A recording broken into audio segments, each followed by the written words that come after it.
Welcome to another episode of Inside the Muster Room, where we sit with experts on the forever war, the war on crime. These experts come from all over the world, and we've had guests from the United States, South Africa, and even Rhodesia. This morning, we sit with Colin Breen. Colin Breen is a freelance journalist, screenwriter, and broadcaster. He served as an officer in the Royal Ulster Constabulary for over 14 years during the Troubles and has published several books on the topic. So proud to have you on the show. Thank you for coming. Glad to be here. So just to kick it off, why did you want to join law enforcement? Well, it was a bit of a peculiar route. I had been in the what we called here the part-time reserve, which I suppose was a type auxiliary type police officers who assisted the main bulk of the force during the Troubles to try and bolster numbers. So I'd been in that for a while and had a flavour, but I was meant to go to Trinity College in Dublin to read law, and I went to, funny enough, America to work for the summer. And of course, I was thoroughly enjoying America and thought it would be an excellent idea to leave it and go next year, which I don't think my mother ever forgave me about. But anyway, I did that, and then when I got back, the prospect of going to university for a few years and studying again after the sort of extended holiday, I thought, anyway, I decided to join the police. And funny enough, my brother went to Trinity, and then after he left, he emigrated to Canada and joined the police there. But there's no history other than him just before me. He's an elder brother, joining the police in the family. Were there friends in the police force that you spoke to or something? How exactly did it I knew excited about joining? I knew people, and because I'd been in the part-time, I suppose I got to see behind the white tape without actually having joined up per se. Although I have to confess that where I was in the part-time is the town I live in Bangor, which is more of a sort of a sensible seaside town, which was semi-removed insofar as anywhere was from the actual Troubles. It certainly wasn't what you would call the cold face, although it was hit several times with a few murders and a couple of major explosions in the town. But by comparison to Belfast and areas in Belfast or at the border, it would have been pretty minor. But it interested me, and I mean, I don't regret what happened. I certainly was interesting, and I'm friends with people that I worked with to this day, and still see them. That camaraderie never leaves you, as anybody who served in anything will know. Absolutely. And for some of my American viewers who might not know, could you explain exactly who the RUC are? And when we talk about the Troubles, what time period are we talking about? I should say, being Ireland, of course, the most recent Troubles would have been from about 1968, 69 through to 2001. Approximately in 1998, the Good Friday Agreement was signed between the British government and the Irish government following a referendum, which without getting tied down in the minutiae of it, but that the IRA then went on a ceasefire, and we have, I suppose, an imperfect peace as a result of it. But that was really what happened. But so it was quite a sustained campaign for quite a while, certainly all through the 70s, 80s, and 90s. And if you consider, I mean, 302 police officers were murdered here and over 10,000 injured, many of them with life-altering injuries. And which is probably seems a relatively small number, particularly when you're talking about somewhere like America. But if the same number of police officers had been killed in America, it would have been 67,000 who were dead. So it was quite an impact, a small pro rata of the population here in such a lovely rural sort of idyllic. I mean, everybody knows what Ireland looks like. Such a peaceful setting to harbour such violence. And the jurisdiction of the RUC, where exactly was that? That would have been the northern six counties of Ireland, which Ireland has 32 counties. The top six were partitioned off in 1930, test me now, um, and that retained British ownership, for want of a better term. And so the Northern Ireland is attached to the United Kingdom of Great Britain and Northern Ireland, and the 26 counties that were left remain the jurisdiction of Ireland. And we've been fighting about it for the past 300 years, but I'm sure it'll be over soon. Well, when you finally joined up, what was the training experience like? Did the RUC have a sort of academy, or because you were in the reserves was a little bit different? How did that work? It was probably different on a personal level for me because, as I said, seen in behind the curtains, having been in a police station and the environment. Normally, a recruit, when they go off to the training centre, wouldn't have known anything of that. And in many ways, with hindsight, I would suggest if someone was joining, it might be better for them if they hadn't had a flavour of it the way I did. And I don't mean that it was bad that I had the flavour, and I'm not saying it destroyed anything, but sometimes when I look back, it perhaps diminished the initial enthusiasm you might have had when you join a job, because I don't think it was all hap to me, or you were smart about it, but it certainly, I'd imagine, made the experience different. I also didn't have a problem. Some people had never really been away from home before, and the 3 months residential training with weekends off. But some people had difficulty adapting to that. I didn't, because I'd been in boarding school, and the physical end of it, apart from the lessons obviously are straightforward, but the physical end of it didn't bother me, where some people hadn't. I'd always played rugby, and indeed had played rugby for the police, so that side of it didn't bother me at all. So I quite enjoyed the training centre, I must say, looking back. I can sort of relate to that. Before I came on the job, I was a cadet as well. And so when you see some of the behind the scenes, some of the, I guess you could say almost like the Wizard of Oz, don't pay no attention to the men behind the curtain, right? Like you kind Yeah. of know what's going on in the behind the scenes. But what sort of training specifically did you get back then, as far as maybe was there some sort of scenario based training? Was there a lot of drilling? Was there combatives?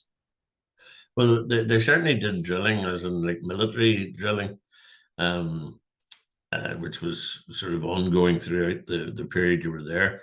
The squad, which would have been, I can't remember exactly, but approximately 100 people in it, and it would have been divided up into different classes, with maybe 20 or so in each class. So that was where you really learned the law aspect of it, and powers of arrest, and things like that. And then there were a lot of physical activities with training, swimming, and just a whole general, which built camaraderie among everyone, and everybody got to know what the score was. But one thing I must say, uh, even in the training centre, you were aware you were under threat right from the start.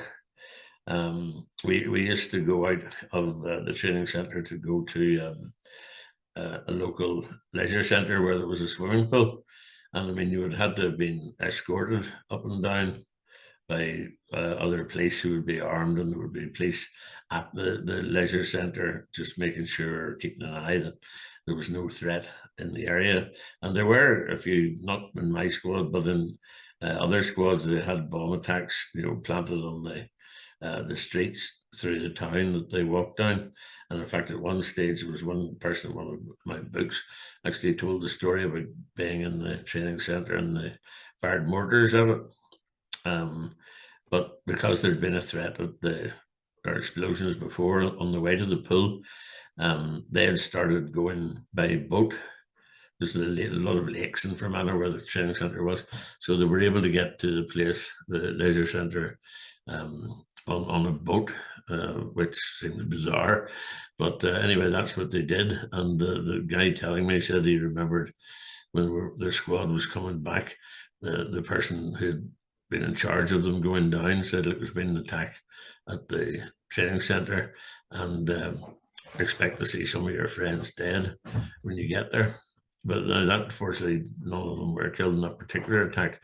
But I mean, that was right from the get-go. The reality of what policing was going to be like was very apparent. And one of the people who was actually telling me the story said that one of the people who'd been in one of the rooms, that room was completely demolished, but he just walked out whenever they heard there's an explosion when they fired the mortars from the base plate, and that had alerted them that there was a mortar on its way. I don't think they knew it was a mortar then, but they knew something was going on, and they'd gone out to see what was happening rather than taking any evasive action. So that saved quite a lot of casualties that day. With the troubles, I know there's like a lot of controversy and people on all different sides and so on and so forth. But what was the makeup of the RUC? Who made up, like, what were their backgrounds? Who were the type of people that joined? Well, most of them would have been local to Northern Ireland. There were some people who had served in the army and things like that, over wherever they were sent to, and based in England. And a few English people, not very many. Of course, Ireland being Ireland, it always comes down sooner or later to religious, church for some reason. Because they used to say in Ireland, too much religion but not enough Christianity. So anyway, that sort of formed a bit of a roadmap for troubles.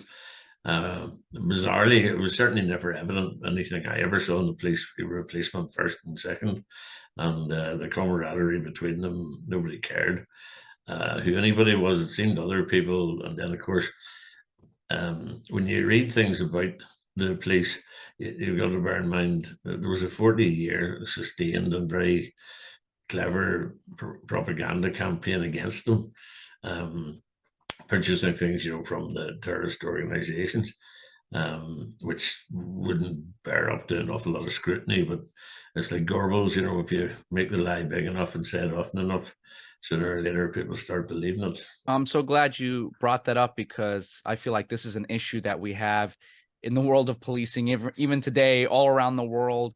We always have our naysayers who are always trying to put out, bad information all the time. And one thing I heard you speak one time, and you did speak about how there were people from all different backgrounds represented in the RUC. And that's something we deal with in America, where people say that our police force is not diverse, which is also, just like the ROC, we were very diverse as well. Many departments have people from several different backgrounds. I'm glad you're addressing that.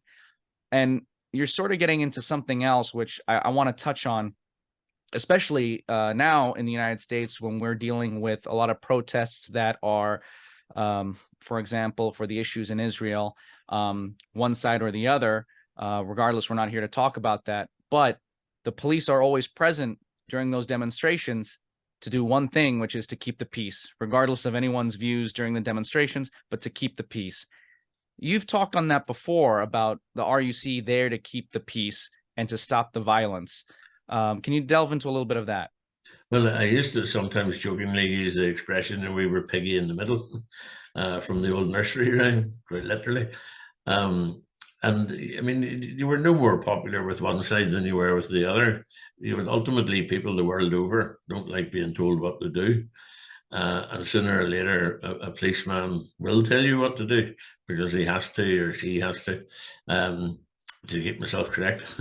But there was a famous quote, which I can't remember, it was Brendan Bain or his brother. But anyway, we'll attribute Brendan to begin with. And he is you may or may not know him, but anyway, he's a very famous author here from Dublin. But anyway, he said there's no situation, and I'm probably paraphrasing, but there's no situation on earth, no matter how dire, that cannot be made worse by the arrival of a policeman.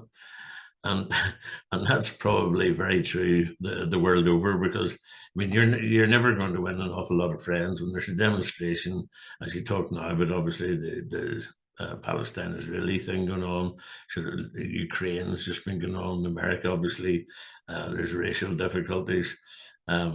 So I mean, there's always somebody who's not going to be happy with what the police are doing, no matter what it's about, and will want to blame them for something, and we're very blamable because we're there, and we're going to have to, sooner or later, if a road needs to be cleared, you have to clear it, or whatever it might be that's going on. So you're automatically falling into the territory of somebody is going to be upset with what you've done, no matter how many times you bend over backwards to try and keep everyone happy and facilitate the protest. But ultimately, you've got to maintain the safety of people who are nothing to do with the protest. And if they would sometimes realize, we're also trying to keep them safe, sometimes from themselves, and the situation they're going to put themselves into.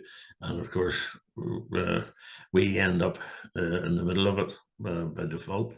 Absolutely. And you sort of delved into something that I'd like to get into, is sort of the work that police officers do. So when you finally graduate from the training center, if we can use the term Yeah. graduate, or move on from there, how do you Pass get out, we your used to call it. so how do you get your assignments? And once you're assigned there, what is a typical day? Are you assigned a foot post, a beat to walk? Are you patrolling in vehicles? How did that work?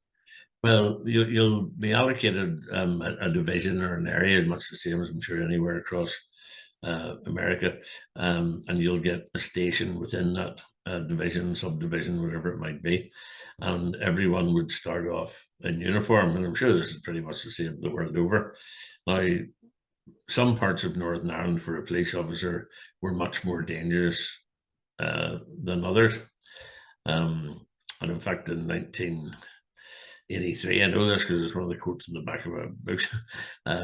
Interpol said that Northern Ireland was the most dangerous place in the world to be a police officer, just going about your daily business.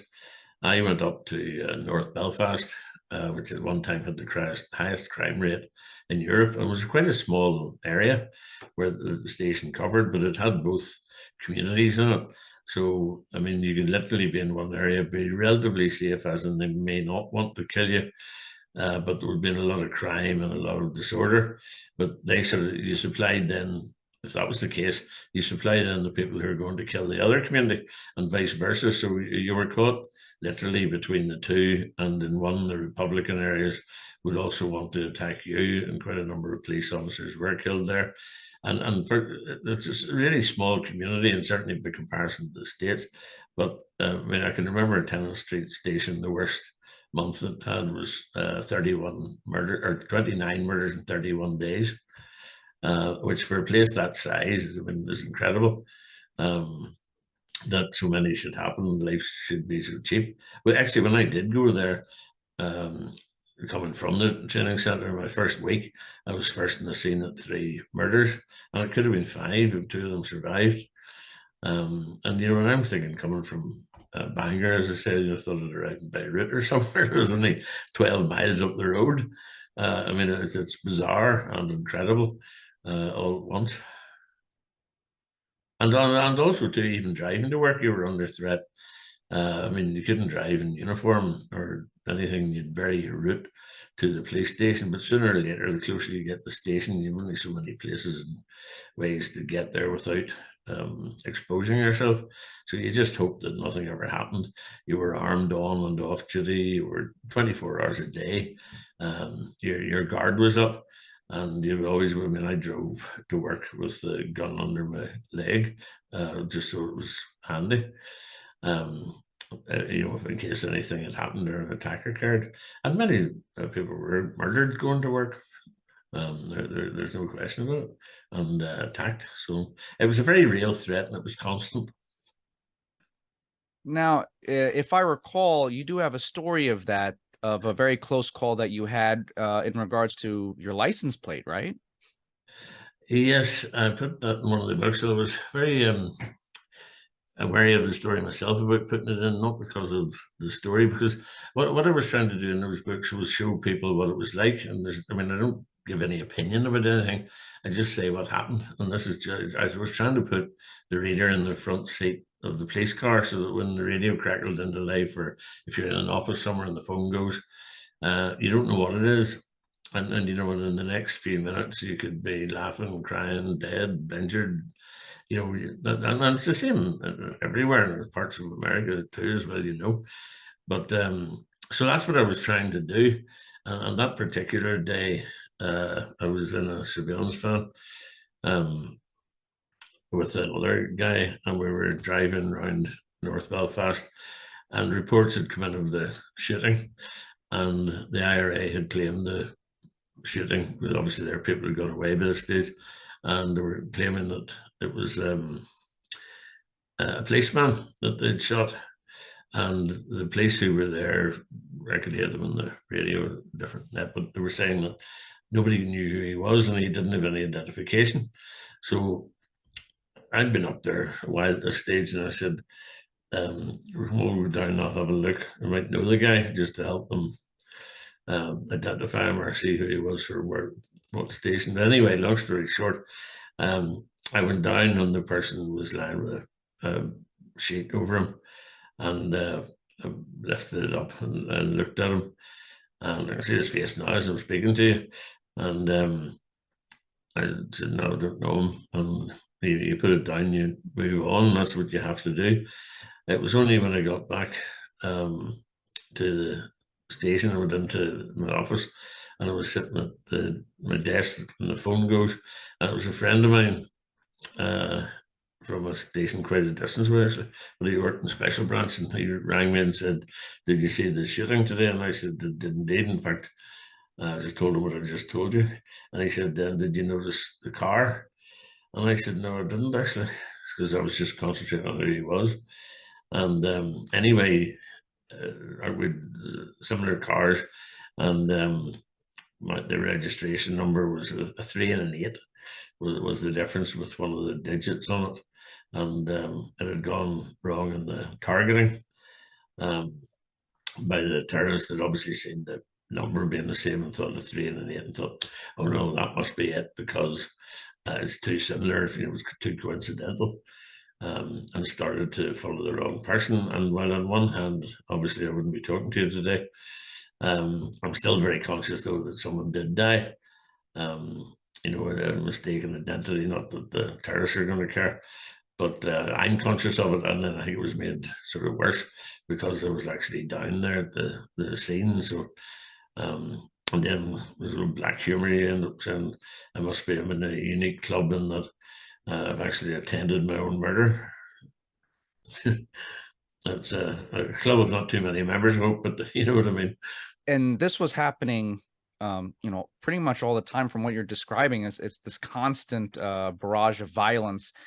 There was someone else that you spoke about who was he a homicide detective that went for training in Britain? Oh, yes, And Sam. He went over to do a CAD course in I think it was in Birmingham. The name it doesn't matter, but he went there, and there were a lot of detectives from all over the United Kingdom, and they're just having conversation, and whatever they were covering, it must have been something to do with murder inquiries. And the instructor had said, "Has anybody here ever been involved in a murder inquiry?" And a couple of hands went up, and in England, they might have been involved in the periphery of one or in some capacity. And Sam was actually a detective sergeant in Belfast, and eventually, sort of not half reluctantly, put his hand up and said, "Oh, you've been involved in a murder inquiry as well." I said, "How many murder inquiries have you been involved in?" And he said, "I'm currently investigating 64." And everybody in the place was, "What?" You know, and like, I am currently investigating 64. It wasn't even, you know, like there was chief superintendents and everybody all the way down. There were so many of them. I mean, you had constables who were in charge of murder inquiries in Belfast simply because that was the practicality of it. what And was the sort of balance that officers like yourself had to deal with. You're out there, you're responding to, I'm assuming, what we would assume, or we would call like 911 calls, right? Or you're trying to deal with the day-to-day issues, right? From two cars colliding or something like that. Yep. And then suddenly, the radio crackles, and now you're dealing with a sort of a terrorist attack, right? Was that's this constant that you were dealing with back and forth with Well, these type of the jobs? danger of it was always there, and there was always also a danger from Republican areas, not so much on the loyalist side. Well, but whenever you did get a call, you were worried if it was a come on that actually you were the target, and they may report whatever had occurred. But the whole idea might have been more to do with getting you into the scene and the police patrol to attack it rather than some attack that had occurred. And in most circumstances, obviously, the police in most places would be doing a follow up. I mean, arriving at the scene after the event as opposed to going to it and becoming the event. And that was always the difficulty. So whenever you got a call to whatever, but even the most mundane of calls, like to a house break in or a dog causing annoyance, barking, or kids in the street, whatever it might be, you would have had to have. I mean, if you were in the station and you got the phone call, well, you would be taking the person's phone number. There's no cell phones there in my time now, but you would have been taking their number and ringing them back just to make sure the number did exist. I mean, it wasn't foolproof by any means, but it was something. Or you'd have got some other way of finding out, or somebody you knew local knowledge. You would have maybe known someone who lived nearby or shops, or phoned them and said there's something happened there. Anything to sort of check that the incident, as reported, had actually occurred. And in some places, in very violent areas in West Belfast or near the border, they mightn't have gone to the call for maybe 3 or 4 days at the border because it was too dangerous to go. And even if it was a report of something quite serious, and that have had army cover helping them, and get eyes in the sky, as they say, to look for terrorists in the area. So if the area was clear for you to approach, but then it was always the risk of the bombs buried on, in culverts, and especially in rural areas, fields, telegraph poles, and anywhere. I mean, you just didn't know.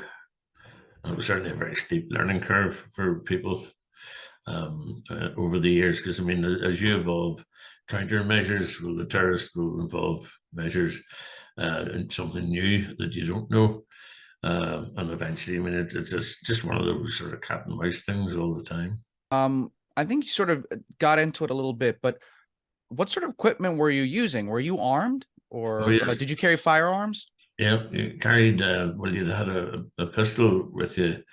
It might not have been your personal issue that you would have taken that home with you. It would never have left you. It was like wearing a wristwatch. It was actually that much of a part of you that you always would have had that. And when you were actually going out on patrol, again, depending on the area, I mean, you might have had a Ruger rifle, an M1 carbine, Sterling submachine gun in the vehicle. I mean, sometimes even in the sort of soft areas, as we would have called them, you would have had about threes, at least three in the vehicle, and you would have had obviously the driver and the observer who's dealing with the paperwork. Always had to give a rival when you got to something so that they knew where you were. There wasn't the great tracking systems that have nowadays, but you would give a rival so you're at whatever the call was. But then the guy in the back with a rifle or a machine gun, he would have had to get out to give cover to the person going in to speak to the victim of the crime or whatever it might have been, and the car about. And then sometimes you would have had other cars would have naturally drifted past you just to keep a watching brief, and I don't mean quite saturate the area, but it put terrorists off if there were other cars because there's no escape route down a road because there's another police car, and that's another thing. The cars were bulletproof in the cars, but very often they were in Land Rovers, which were big Jeeps, and they were bulletproof and bomb-proof theoretically. Well, it's not something I care to test too much, but um, that was what you had, and you could have had maybe five police officers in that, and in some places they would have doubled up, that they would have patrolled with two of them to cover each other while they were just doing mundane policing jobs. It's amazing when you're describing this. Even today, all the way across the ocean, we're dealing with the same sort of tactics, and we're still teaching the same thing. When we talk about what you just said, we still are told, always give your location and say when you've arrived at that location, so that in case anything happens, people know where you are. We like to arrive with at least two vehicles, so that we have backup there, right on scene. Just to, like you said, sometimes numbers just deter people who might think of something, or tempted to do something. Right? It sort of numbers de-escalate the situation without saying anything. And very often you don't even know it's done it, but it might well have saved you, and you don't even know it happened. And you'll never know. You'll never know how No. many times that actually prevented something that was going to happen, right? You probably won't get a perpetrator in the vehicle who's going to say, "Oh yeah, I was planning to do this, but your buddies showed up," right? You probably never Well, hear that, but we've occasionally found out, with maybe an informant because of the nature of the terrorist programs or organizations. I mean, there were two very famous gunmen for a while in Belfast, which sounds ridiculous. It sounds like the Wild West. But they had been, and they were the sort of last of the roving gunmen that didn't put an awful lot of planning. They could have been sitting having a drink and then thought, tomorrow we'll go out and kill a peeler. And even as random as that, which is also very hard to police because there's no MO, there's no anything that you can sort of counter it with because it's so random. But anyway, there was a snooker contest on in a hall in Belfast, the pool competition, and these two guys have been out in foot patrol, sort of at the hall, just keeping an eye on people outside it and what have you. It was in the city centre, and you were always told if you were going out in foot patrol, there'd be at least two of you. But at something like that in the city centre, theoretically should have been quite tame, but it never to walk together. You're dependent, one goes on one side of the road and the other's on the other side of the road. So if they attack you, the other guy can return fire at them and theoretically deter them from coming near you. So eventually a guy was arrested. He turned Queen's evidence against his entire organization. But one of the things he said was, I remember being down at the Ulster Hall at the snooker contest, and we were both there and we both had rifles, and they were sitting there watching them. And he said if they had come together for a second just to say, do you fancy a cup of tea, or do you fancy a break or a cigarette or something, he said we'd have shot them, but we were, because they stayed apart, we didn't. So it does work, and just as you say, it's another example of how you don't know. I mean, they were walking around quite oblivious that somebody had the bead on them with a rifle. Yeah, it's very interesting. I'm not sure if it was the FBI who conducted this interview, but they interviewed a perp who attacked a police officer, and they asked him, why did you do that? Why did you attack this officer? And he said, well, he let me. He made it easy. And so that's why I think they press upon that. Kind of going back to your story, is that when you present yourself as squared away, your uniform is squared away, you're obviously head on a swivel, you look attentive, it could be a deterrent. Yeah, well, that's just it. Well, going back to where we were, one thing I wanted to talk about is, when you're patrolling, when you're doing police work, there are moments, like you said, where it's very stressful. It seems almost as a constant. You almost live in dark humor, right? Just because if you didn't, you wouldn't know what to do with yourself. But there are moments that you build a camaraderie and you share sort of laughter and humor and sort of like a break from the chaos. Are there any humorous moments that you recall where you laughed with the guys on patrol? Well, gosh, where would you start? There are so many, and you laugh. I mean, I can remember years ago, being maybe at a dinner party or something, and people are just talking about this and talking about that, and then something might have happened that day at work. Do you think it's the funniest thing has ever occurred in the history of mankind?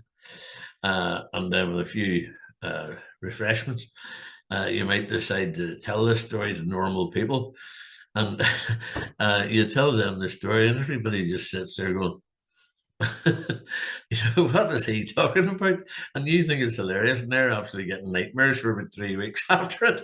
But it's perfectly normal to you that this should occur and that it should be deemed funny rather than horrific, which it is. And I suppose that's just an example of the way. I can remember what a fellow I worked with in CID was telling me that this guy was there and he was saying he had a terribly hard job and all. And Bob eventually said to him, well, what did you do that's so difficult? And he said, oh, it's very, very difficult. I sell life insurance. He says, it's a very hard sale. He says, you want to try that? And he says, that's difficult. He says, you want to try my job? And he says, what do you do? And he said, I'm a detective. He said, I sell life imprisonment. He says, you think it's hard to sell insurance? He says, try selling, tell me everything you know, and I'll get you 20 years. He said, that's a hard sale. Not too many happy customers, I'd No, say. no. So, you've heard these stories, and I'm sure, you sat down, probably shared a beer with a lot of these guys. When did you decide, okay, I got to put these stories on paper. I have to document this? Well, I talked about it, and when I say I talked about it, I'm probably more talking to myself about it. Because what I always found with police, and probably particularly here because of the outside threat, it wasn't, just when you were at work, which most officers are in the States, for example, they're certainly under threat, obviously, in their job. It's a dangerous job, but it's dangerous while you're at work. Once you hang your hat up and go for home or go for a beer, whatever you're doing, you're not having to bring a gun and still be threatened, or you're not worried about having an undercar bomb when you go back to your car, that sort of thing. So, whereas ours was sort of constant, and that really would have always been a factor. We're talking to people about it. I used to joke that when they were at work, you couldn't get them to talk about work. When you get them into a pub afterwards, you couldn't shut them up. So I thought, when in my head, I always talked about it, but loads of people said, "Oh, you could write a book." You could. I mean, many times you heard that. You could write a book. You could write a book, and eventually I thought, well, do you know what? There's no point talking about it. Also, when the RUC were renamed in 2001, the stories were going to die with us as to what had happened. And I thought it's very important because everybody was queuing up to write our history for us, and not necessarily always in a good way because of the political situation. So I thought we should there are stories and we should tell them, and they should just be told, not complicated, not politically minded, not anything. They're just cop stories as to what happened in no matter what area they were in. And that's what I tried to achieve, and I think it did. But at first, it was difficult. There's a lot of stories. The first book of my own, and people I knew really well, because they were always still reluctant to talk. And then after the first book came out, I had people contacting me from all over the world as to where they were scattered to, and saying, "Oh, I've read your book," and they've realised you could talk about these things, and the sky didn't fall in. And then the third book, and then there's been even more. And in fact, I'm quite under pressure to do a fourth one. But I always said, three should have been enough. But I must admit, and I might well do the fourth one. But I just wanted to get something down in writing, because it was going to, our history was going to go, and it was going to be written by, and dear knows who, but somebody who wasn't there. And I also thought, by the way, Paul, that I was going to write the funniest book known to mankind, and because of all the stupid black humor things that you're talking about. And then when I went to do it, and I was speaking to people, as I said, yeah, I played rugby for the police, so I knew a lot of people from all over the place. more than normal, from working on a station. And I can remember, in fact, one fellow, particularly in the house, it always sticks in my head when I talk about this. Big, strong guy, tough fellow. And he started talking about things, and at that time I was taping the things, and I was so newfangled with it. I was watching the tape like it was television, in case it ran out or the battery went or something would happen. And I looked up at him, and the tears were tripping. And he said, like, I've never told anybody in my family these things, even of what he'd been through and what he'd seen. And I mean, it really took an awful lot out of him. And I realized then, like, I even said to him, I said, like, I hope I've not opened a can of worms, because I was also very conscious I could open a can of worms, but I couldn't put the lid back on. Um, and he said, no, no, Colin, I think it's brilliant what you're doing. And I'm going to tell the boys, because we have to tell these stories. If we don't tell them, they're lost. And people should know what it was like. But I mean, he was in quite a bad way, but he was so determined to carry on and get through it. In fact, one of the ones very strongly I remember down near the border, the Enniskillen bomb. I don't know if you know about it, at the Cenotaph on the Poppy Day. And they had a service and laid wreaths, the same as they do everywhere.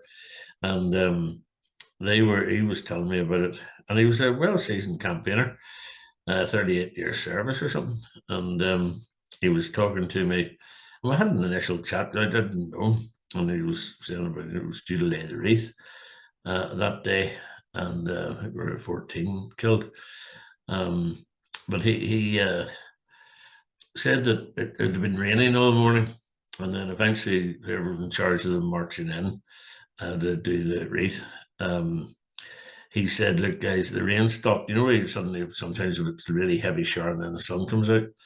And he said, it was one of those. It's in the sun came out, the inspector said, listen, guys, go down to the Land Rovers, throw your overcoats in them, because it looks much smarter just in the fur jacket. So anyway, or tunic. And anyway, so we did that, and we were just coming back up the hill when the bomb went off. And if we hadn't gone down with our coats, we'd all have been standing in front of it and all killed. And that was what saved them. And then the end, I mean, there were still a lot killed. And then he goes on through with the stories, and all because it stopped raining.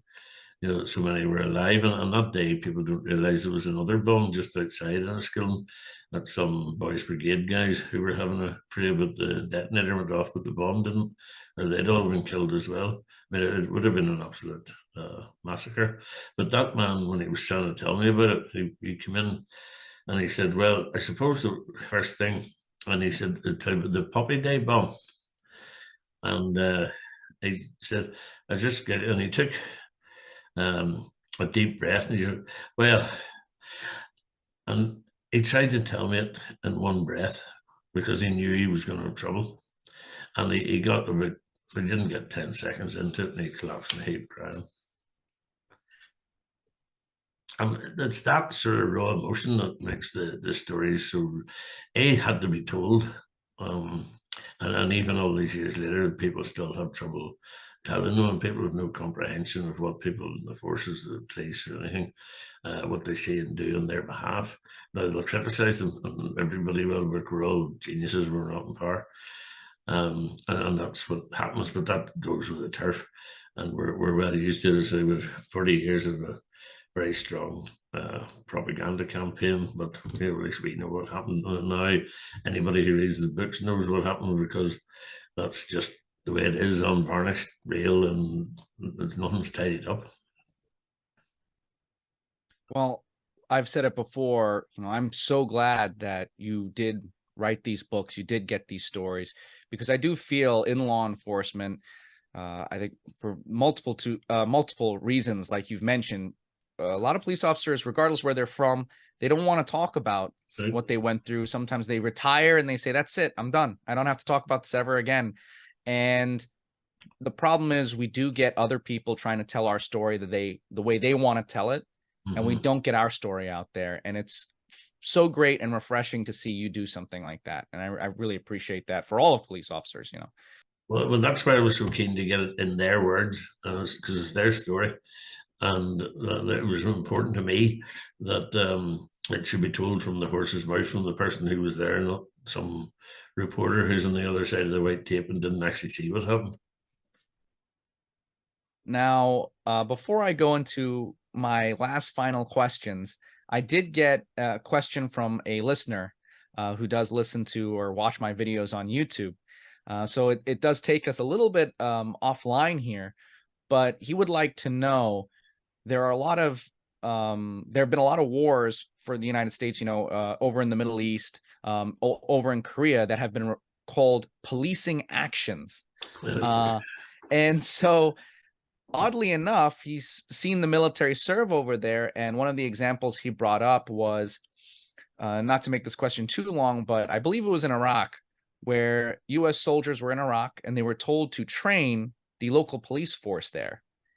And they were a bunch of reservists, and they were all looking at each other like what we should do, and they end up turning to one of the lowest ranking reservists. The officers actually turned him because on his non-military side, he was actually a member of the New York Police Department. So they basically told him, all right, well, we have to train police officers. You're the only real police officer here. How do we do that? Because of your unique situation, do you think that police officers play a special role in sort of these insurgency, counterinsurgency wars or conflicts? Is there something unique about policing that makes them better suited for that sort of work? I think that, for example, Iraq, just since you mentioned it, I mean, a lot of the people who went out there in the British Army had served in Northern Ireland. So they had been used to, I suppose, while they were support for the police. It was in a city. It wasn't like the normal wars of the Second World War. You'd see something, and it's all pretty rural. There's some in town fighting, but they knew the things that terrorists, and there was a terrorist element to the in Iraq, the insurgents and the people who were trying to stop them with bombs in markets. And I mean, it's very, very similar. I mean, terrorists the same the world over. I mean, the IRA went to other countries to train, to Libya and places like that, and got arms from there. Anywhere where there's in Hamas, indeed, that are currently on the go, and the IRA would have been involved with. Um, it's just the nature of the beast. But definitely, I mean, throwing soldiers into and without place, at least the soldiers were here had, I mean, we in West Belfast, if you went out and patrol in police Land Rovers, I mean, you would have had 3 or 4 army Land Rovers with you, providing escorts. And when you got out on the ground and gone in, you would have had them covering all the points to deter anybody having an attack on you, because the risk was too severe to them. And for the most part, I'm not saying it was foolproof, but for the most part, it did work. So there is something to what, certainly to what you're saying, and I can understand how a policeman is used to the street, and he'll read the street differently from normal people, and even soldiers. Soldiers are trained to do what they do, and they do it very well. But a policeman sort of picks up instincts around the street, and he can. I mean, I would look down a street even now. You don't even know you're doing it. But by the time you get to the far end of it, you know where everybody is and where they belong and who's out of place, and it's just something you do. And I don't mean it's unique to me. I mean, there's people I know who would say you go on a bit, and did you see your man in the blue jacket across the road there? I mean, they're retired years and they're still doing it. They just can't stop themselves, but it's a good thing. And there's certainly a lot to be learned from the two organisations.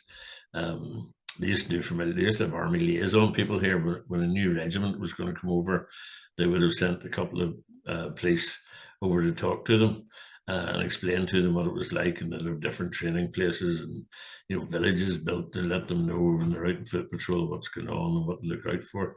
And I have no doubt it would have been very beneficial to them. And I have heard, I wasn't there obviously, but in Iraq and the likes, that the British Army with the Americans were speaking to them about it, because the experience they'd shown over there based on what had happened to them when they were here, had stood them in good stead, which isn't exactly a boast out here, but you know what I mean. It was a sort of like a giant training ground, as the sophistication of booby trap bombs. And then they'd have an electronic signal blocker and things like that. So it all combated and added up to quite a good countermeasure for anything insurgents with IEDs and things like that. So what they would do with them. You mentioned something there that made me think. I always know that when I go to a restaurant or a bar, pub, with my fellow law enforcement comrades, if you will, we always end up fighting for what we call like the gunslinger seat, right? Everyone wants to be sitting in the corner facing the door, right? But it's just this instinct. I know exactly, and you always have your eyes on it. I was actually in a bar not terribly long ago in Bangor here, and it has a big mirror on one wall. And the people I was with were all out of a very former RUC men, but out of a very specialized unit, shall we say, and surveillance people and their backup people and all the rest. And I was standing, and I noticed. And it's classic surveillance people and the guys that were with them, that whenever the door opened, instinctively, you might turn around. Not one of them turned around or did their heads move, but where I was standing, I was watching every single one of them. Their eyes just went to the mirror and they could see the door without turning around. And I was actually laughing. I mean, every single one of them, and not one of them stand beside the other one. They probably think they were the only one doing it. But it's just in you. It's just something. It's not a bad thing to be aware. My children who are, in fact, it was John's birthday yesterday. I better not say in case I'll get it. I shouldn't say what age she is, and B, I'll probably get it wrong. But she jokes with her sister that if we go out for lunch or something, they beetle on the head. Even now, I mean, when they're growing up, I mean, one's a teacher, one's a doctor, and they still scoot on ahead to get into the seats facing the door because they know it'll annoy me, and I'll have to say, right, girls, up, even now, or I'll say, very funny, girls. I mean, they laugh and they know they're doing it. So yeah, it's the world over. My brother, who was in the police in Toronto, and his wife was as well. We used to do it whenever I was over there with them. I don't think it'll ever stop. And I'll do it tomorrow. I'm going out tomorrow with some guys I used to work with, and I'm sure I'll do it again then. And they will all be doing it, fighting for the same seat. One thing I'd like to ask is, for anyone who wants to get into law enforcement, come into policing anywhere in the world, what advice would you have for them? What would be something that you would tell them before coming on this job? Don't. I'm only joking. It is a fantastic job full of highs, lows, and it's very hard at times, but equally it can be incredibly rewarding. And at times you know that what you've done has helped people. And I don't mean to be pious about the thing, but people normally, when they're coming to you at their lowest ebb, you're seeing people in all different conditions or straits, or they've just lost their relative, or somebody's been killed, or whatever it is. And at the time, they might not always even appreciate what you're doing for them, but in due course, they'll work out that you're doing it for the best, and you're doing it to try and help them and help them deal with it. And I mean, I don't even know how many murders I've been at and seen people in all sorts of states and shocks and policemen. I mean, they're all human at the end of the day, and they're just trying to help, even though sometimes it's hard to see it if you're at the other end of it, I suppose. But they're just being practical as to how it should be done. And I think I did actually at one point, I don't remember where now, say, when people were asking me about the books, that I said what I was trying to do was humanize the uniform. And cops are people, and there's citizens just the same as the people they're dealing with. And I mean, they want the place to be better for everyone, just as you do, or the person you're dealing with does. And even here, I used to laugh. You have people from terrorist organizations who 1 minute are trying to kill you, but same when something goes wrong, It's you, the phone. And there's a certain irony that that they'll spend their day doing that, and then all of a sudden they're moaning because you didn't get there quick enough or something. But it's the way it is, and it just comes with it.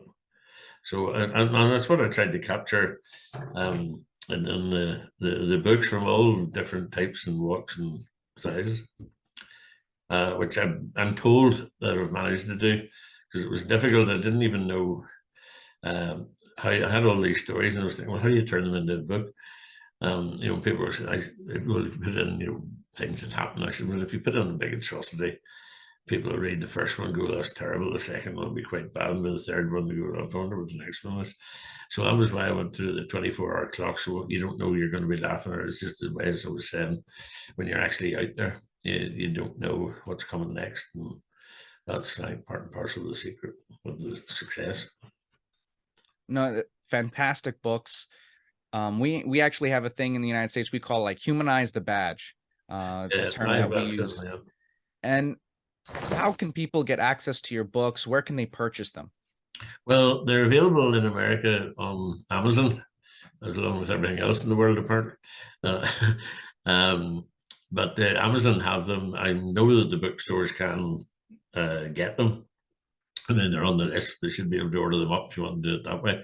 But certainly there, and you'll get them if you look at Amazon. And I have a web page, colinbreen.com, which will let you know what you're looking for, sort of thing. As a matter of fact, the wife, this is the first book. You see that?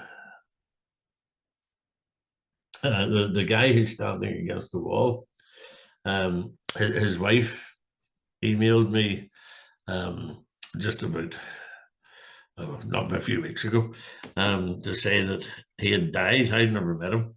To say that he'd died, but he was very, very proud of that picture. I'm pleased with it. He got motor neuron disease and died.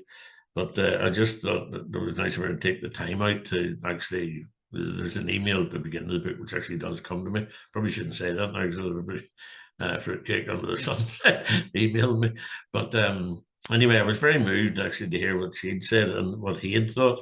So at least it's working, and I'm glad to have been able to do it.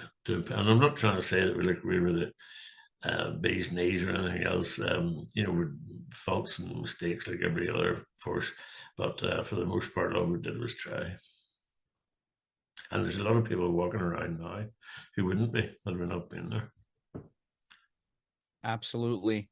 Thank you so much for sharing the story, sharing your story, sharing the story of all these other members of the RUC. I hope we can do it again sometime. Well, perhaps we will, because there's a list of stories there we never got to. And I mean stories that, and it's not just about promotion of the books, it's just about what policing's like. The same as I love reading, I've been a huge Joseph Womble fan, who isn't. And then his name's going to be hit, Patterson, James Patterson. He has the book of police stories out now, because actually a friend of mine in America rang me to say, I better not say this on air, but he just said he's ripped you off. He's doing all your stories. But anyway, there's a million stories all over the world from policing, and people enjoy reading them. And it's not so much, some of them are very hard to write and very hard to tell, but they need it told. Well, I know when people hear this interview, not only are they going to want to read the books, they're definitely going to want to hear more from you. So please, let's stay in touch. And I really do want to do this again. Well, I'd like to do it again, and we can even lock down different subject type areas or stories that can read a bit from them. There's so many things friends of mine went through, and one guy was in a car and everybody, two of them were killed and one seriously wounded, and he wasn't hit. And I said, he always remember, he looks up and said, I suppose I can remember this. He was a good friend of mine actually, but he said, the first thing I noticed were the white dots on the windscreen. And then Peter, who was the guy in front of him, slumped to the side. And he said, I always remember this. He said, I knew he was dead because his brains were all over me. Terrible. Anyway, on that cheerful note, Well, no, it's definitely something we have to keep in mind and remember that even as we sit here today on my day off and we can talk, there are officers all over the world who are answering the call. So the best That's right. out goes out to them, and hopefully they have a safe tour and sign back on out on time and get Exactly, home and to their get in the families. next day. Exactly. Absolutely. Well, good to talk to you, Paul, and keep in touch, as you say. And certainly, anytime I enjoyed it. We'll do it again. I appreciate it. Thank you.